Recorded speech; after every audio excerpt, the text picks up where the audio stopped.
Kreu i Lidhjes Social-Demokrate Venko Filipçe vazhdon të insistojë për marrëveshje mes qeverisë së Maqedonisë dhe Britanisë së Madhe për migrantët. Ai tha se do të dorëzojë një rezolutë në kuvend me të cilën do të parandalohej sjellja e migrantëve. Sipas Filipçes, LSDM-ja nuk gënjen, por VMRO-ja është ajo që gënjen. Ai theksoi se planifikojnë edhe një protestë të madhe mbarpopullore.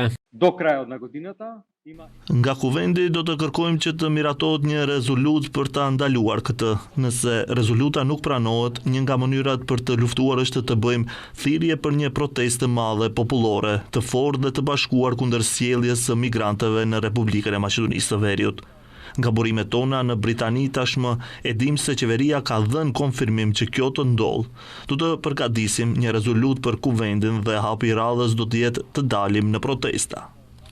Ndërkaq kryeministri Hristijan Mickovski tha se Filipçes temat e konferencës ja caktojnë ekipi i PR-it. Në deklaratën e tij ai përmendi edhe ish politikanë që janë prononcuar për këtë çështje. Mickovski tha se në rast se Filipçe dhe të tjerët e gjejnë një migrant deri në pranverë në vendin ton, ai do të largohet nga politika. Prvo politički da mu odgovorim.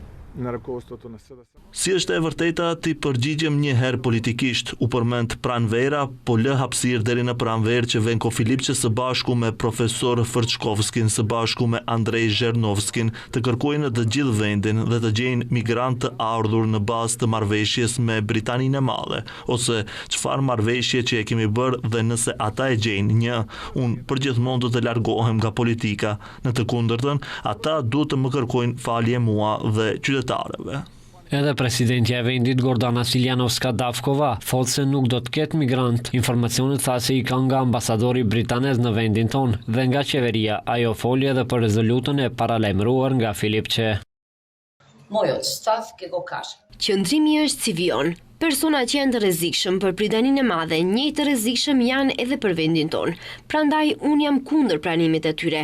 Megjithatë, atë që po e thoni tani për një farë rezolute. Por për çfarë rezolutë? Nëse ne nuk kemi fakte, sepse ajo që del në media, me gjithë respektin për këtë profesion, por nuk mund të jetë gjithçka e saktë.